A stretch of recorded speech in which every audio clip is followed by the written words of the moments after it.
Segunda Tessalonicenses, capítulo 2, versículos 13 a 15. Mas nós devemos sempre dar graças a Deus por vocês, irmãos amados pelo Senhor, porque desde o princípio Deus os escolheu para serem salvos mediante a obra santificadora do Espírito e fé na verdade.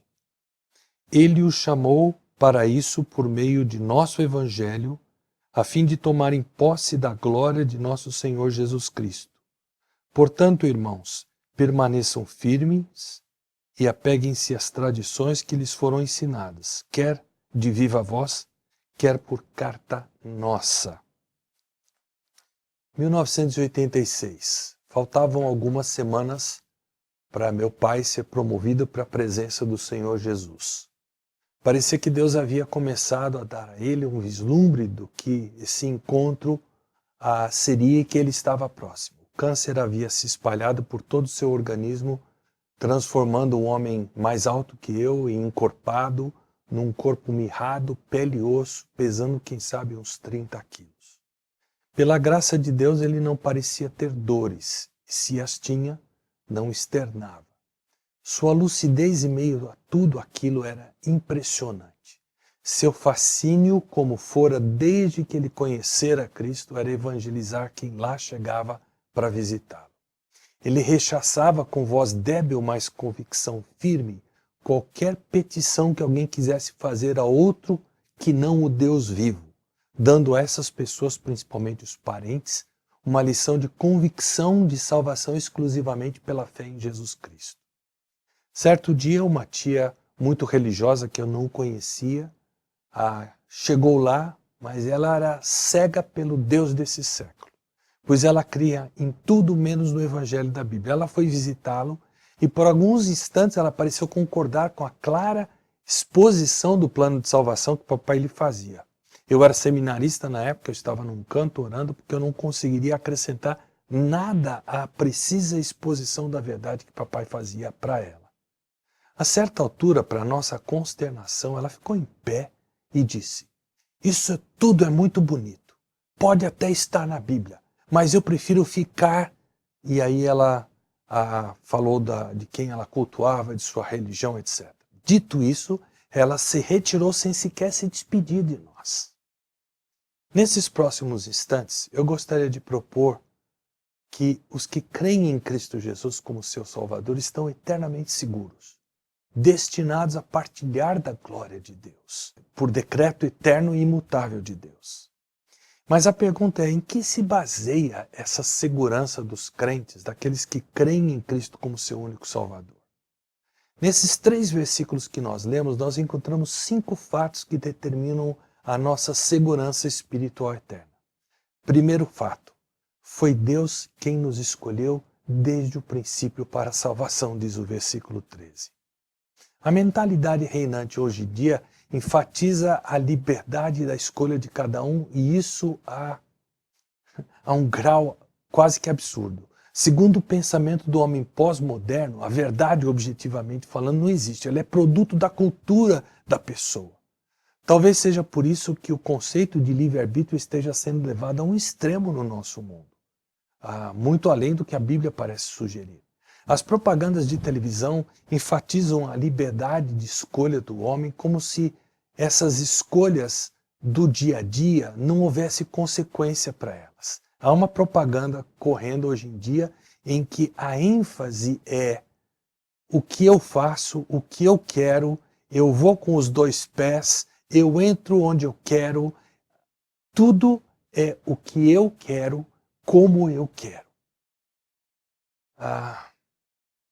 E o mundo é uma beleza por causa disso, não é? O mundo está do jeito que ele está porque o ser humano faz o que bem entende, não é?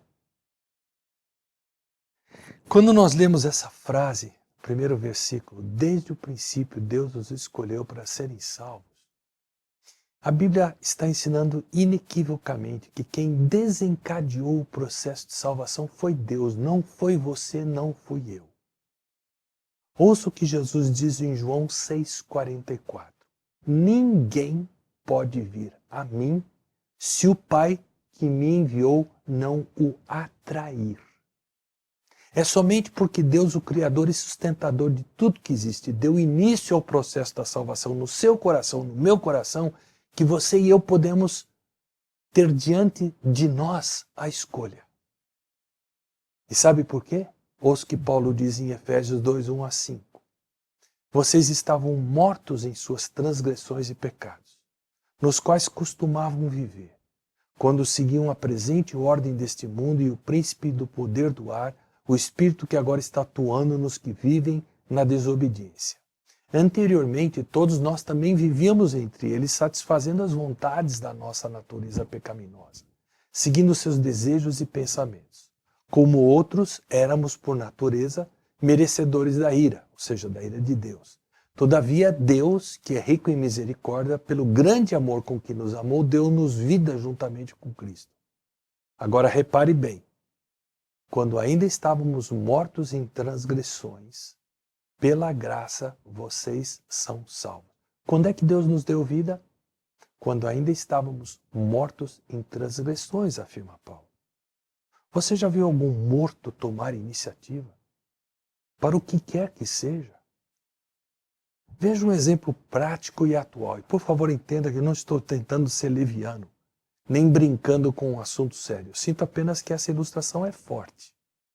Você está num velório, e esse velório é de um torcedor do Grêmio, lá de Porto Alegre. Você chega para o morto e diz: eu sinto, meu caro, pela quebra de tabu, pelos 4-2 que o meu Inter impôs ao seu time nessa semana em plena arena do Grêmio.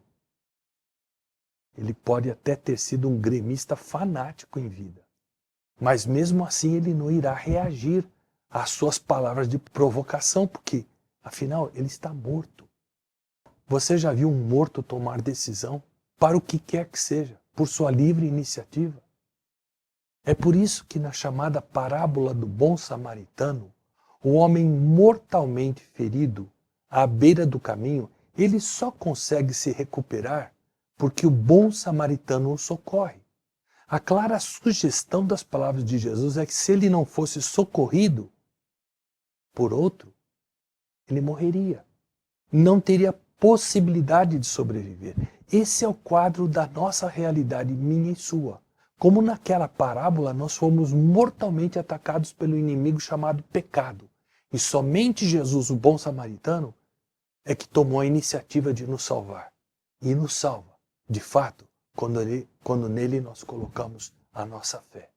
Por estarmos mortos em nossas transgressões e pecados, é que Romanos 3,11 declara: não há ninguém que entenda, como aquela tia do meu pai, lá no hospital. Ninguém que busque a Deus. E para que isso fique bem claro em nossa mente, vamos por partes, conforme está claro nesta primeira oração do texto que nós estamos analisando. O texto diz para nós: Deus nos escolheu. A ideia da escolha foi de Deus. O propósito da escolha também é o de Deus. Ouça o que Paulo afirma em Romanos 8, 28 e 29. Sabemos que Deus age em todas as coisas para o bem daqueles que o amam, dos que foram chamados de acordo com o seu propósito. Pois aqueles que de antemão conheceu, também os predestinou para serem conformes à imagem de seu Filho, Jesus Cristo, a fim de que ele, Jesus, seja o primogênito entre muitos irmãos. O conceito dessa escolha é o mesmo que aparece no Antigo Testamento, quando em Deuteronômio 7, 6 e 7, Deus diz que escolheu Israel para ser povo santo para o Senhor, sem que eles merecessem essa escolha. Deus nos escolheu.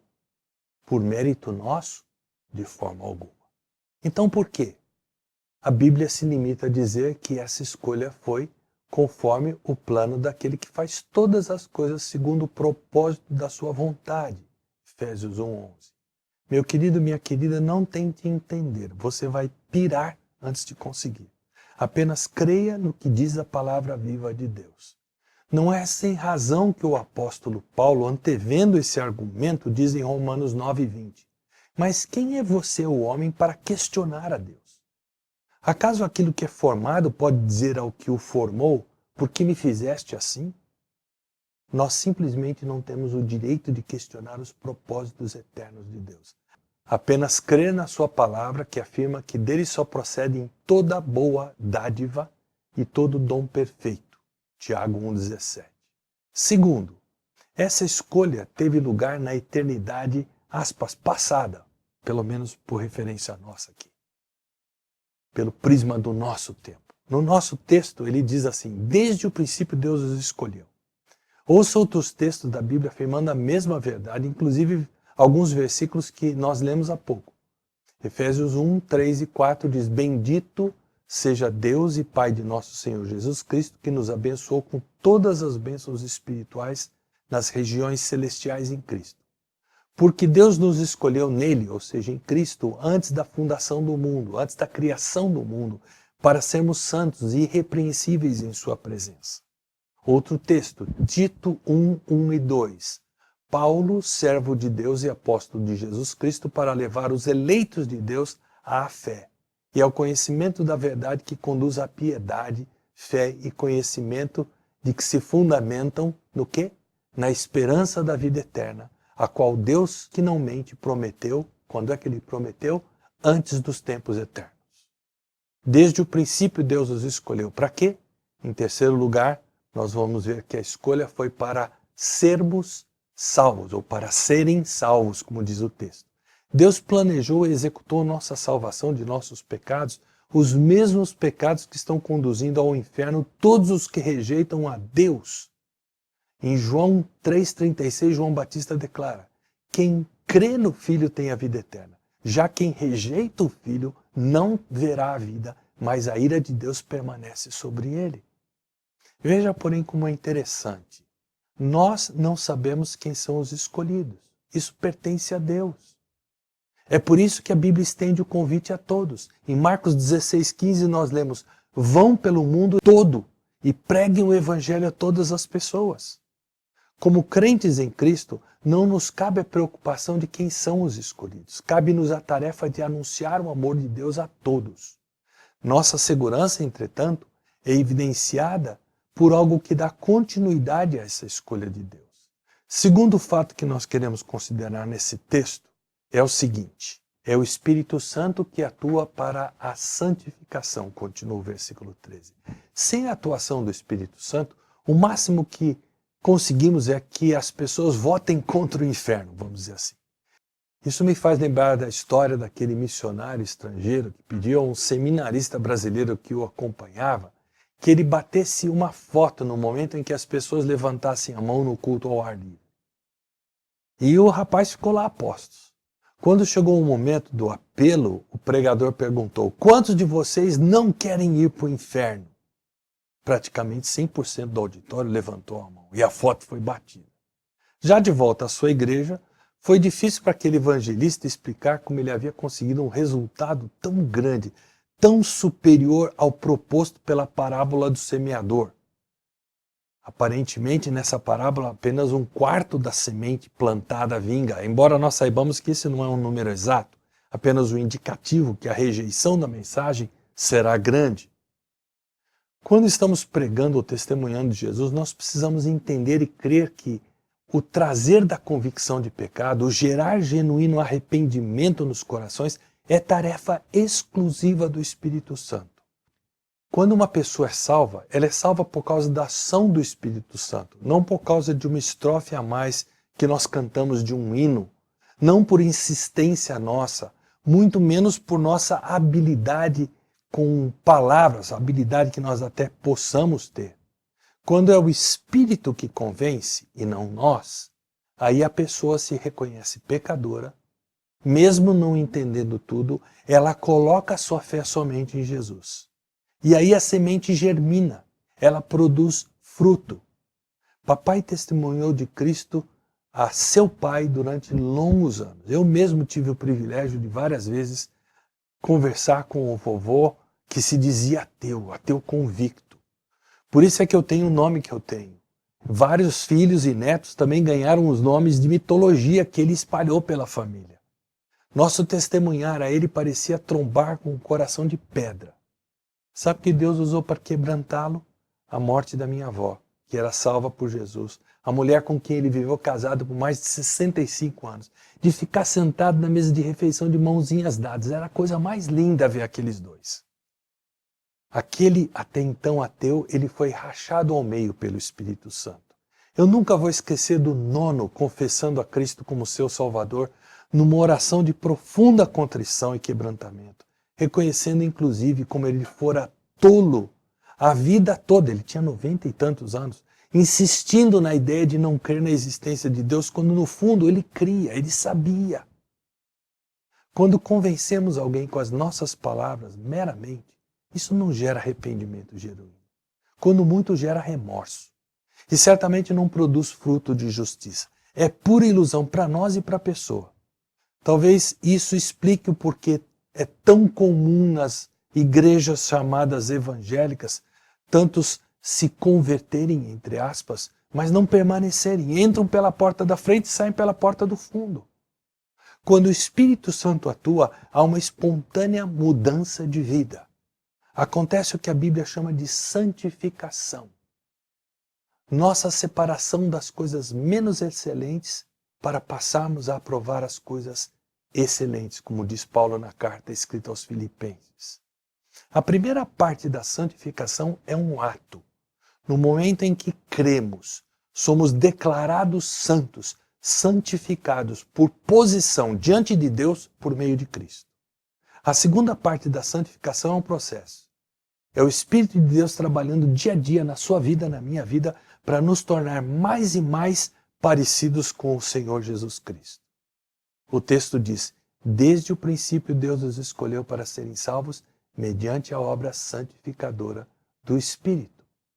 E se você ainda está importunado com essa ideia da salvação ser iniciada por Deus e não por você, repare na ordem dos fatores desse texto. Primeiro, Paulo disse que desde o princípio Deus os escolheu. Segundo, ele disse que isso aconteceu mediante a obra santificadora do Espírito. Só agora ele entra na participação humana, que é o terceiro fato que o texto nos revela. É a fé colocada na verdade que nos salva, afirma ainda o versículo 13. O Deus que me escolhe, que te escolhe, cujo Espírito trabalha no nosso coração, também requer que façamos a nossa parte. Colocar a fé na verdade. Deus, na sua infinita sabedoria, consegue conciliar aquilo que para nós é tão antagônico. Eleição de um lado e a nossa escolha do outro. Mas isso só é possível depois que a graça regeneradora de Deus toca a nossa vida. Caso contrário, como mortos em nossos pecados, como nós vimos há pouco, nós não teríamos como reagir positivamente ao convite para a salvação. Mas se é a fé colocada na verdade que nos salva, o que é a verdade? Quem é a verdade? Jesus disse: eu sou o caminho, a verdade e a vida. Ninguém vem ao Pai senão por mim. Jesus não é uma das verdades, como dizem os sincretistas hindus, por exemplo. Jesus não é simplesmente verdade, como um adesivo que circulou algum tempo atrás.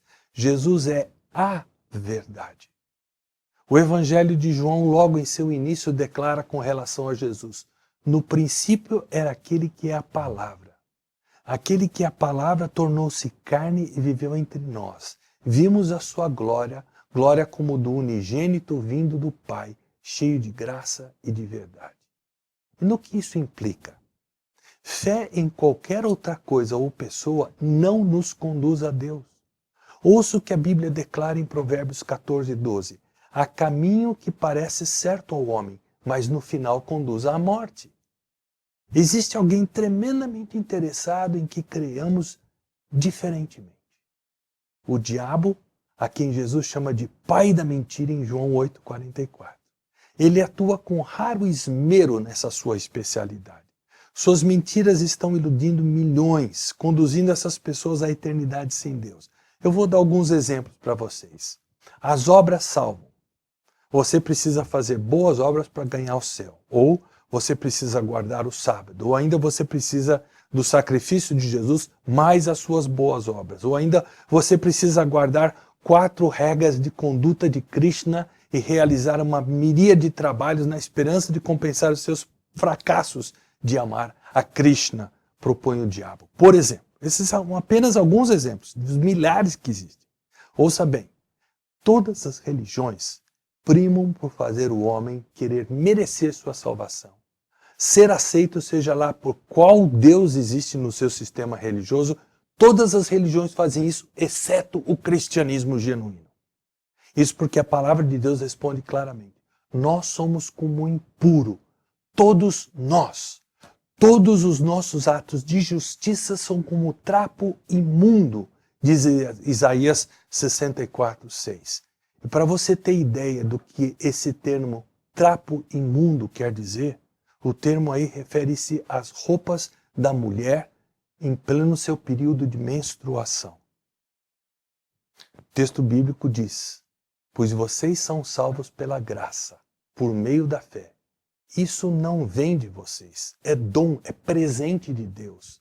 Não por obras para que ninguém se glorie, porque somos criação de Deus realizada em Cristo Jesus para fazermos boas obras, as quais Deus preparou antes de nós as praticarmos.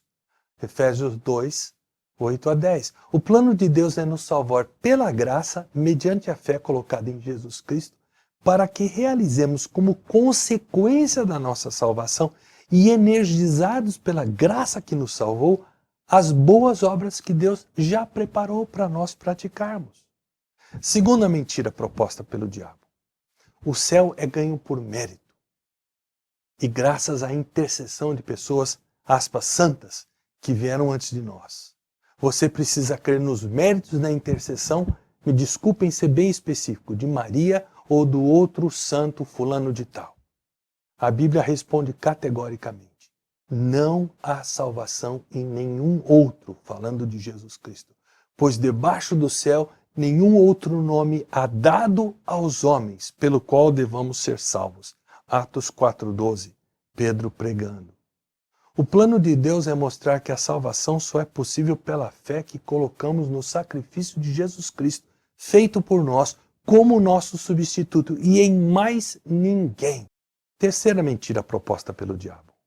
Haverá outras vidas futuras para nós nos aprimorarmos e atingirmos a perfeição.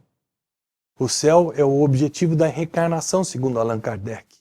É a expiação, o melhoramento progressivo da humanidade. A Bíblia responde a isso sem deixar qualquer dúvida. Da mesma forma como o homem está destinado a morrer uma só vez e depois disso enfrentar o juízo, assim também Cristo foi oferecido em sacrifício uma única vez, para tirar os pecados de muitos. E aparecerá segunda vez não para tirar o pecado, mas para trazer salvação aos que o aguardam. Hebreus 9, 27 e 28. O plano de Deus é nos dar salvação nesta vida, por meio da fé colocada no sacrifício de Cristo, porque não haverá nenhuma outra vida para essa salvação ocorrer. O homem está destinado a morrer uma única vez, e depois disso ele enfrenta o juízo, diz claramente o texto. Não há como fugir do que a Bíblia tão claramente declara. Então, o que começou com o decreto de Deus e continuou com a atuação do Espírito Santo nos mostrando Jesus, nossa salvação, para que nós pudéssemos, nessa mensagem, colocar a nossa fé, crer, isso chegou até nós. Mas como é que chegou? Quarto lugar, a salvação chegou até nós através da pregação do Evangelho, diz o versículo 14. Paulo cria neste livro aqui. Ele o pregava.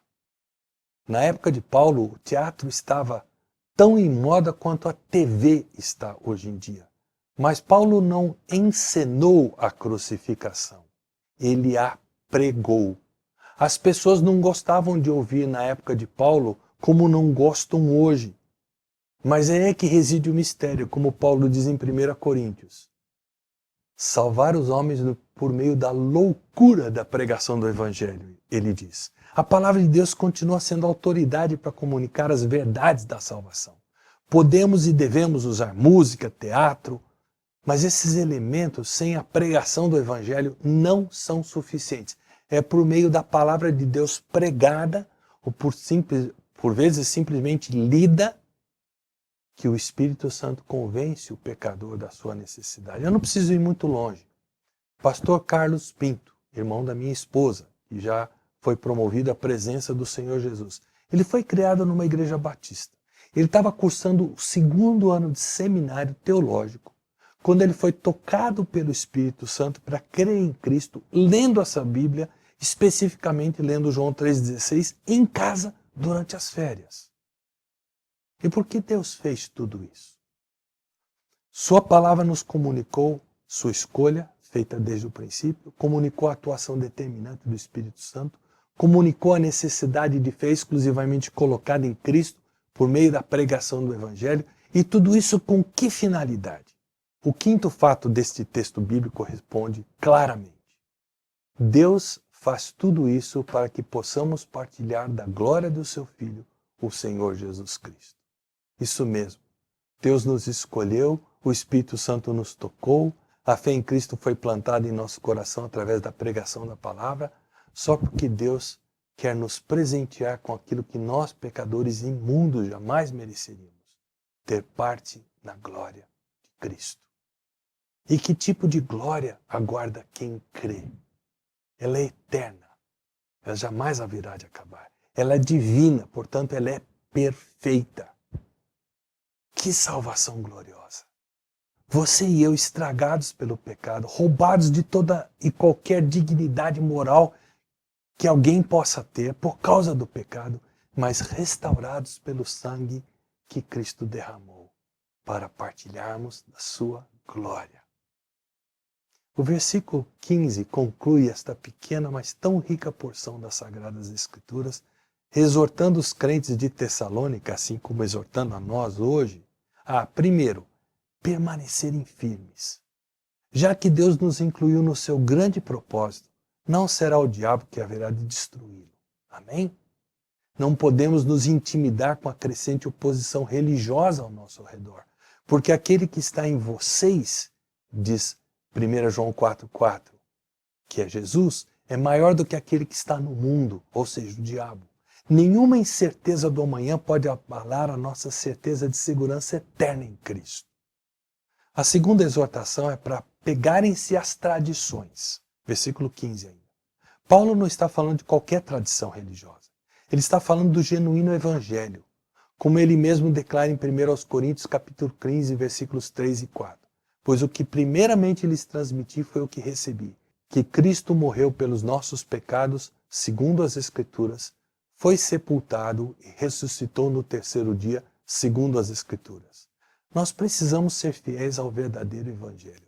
Precisamos, conforme diz a carta de Judas, versículo 3, batalhar pela fé de uma vez por todas confiada aos santos.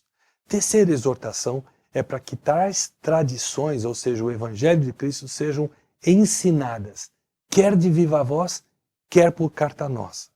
Seja por pregação, seja para a leitura deste livro aqui, desde que seja este livro, a palavra inerrante de Deus, não importa quem a ensina. Escolhidos por Deus desde o princípio, trabalhados no coração pelo Espírito Santo, com a fé colocada só em Cristo, via pregação da palavra de Deus, para partilharmos da glória de Deus. Que mais poderíamos pedir ou almejar? Meu desejo e minha oração é que você creia nisso. Não temos o direito de crer em menos do que isso. É nisto que você crê, tocante à salvação? Certifique-se que você crê no que a Bíblia ensina quanto à salvação.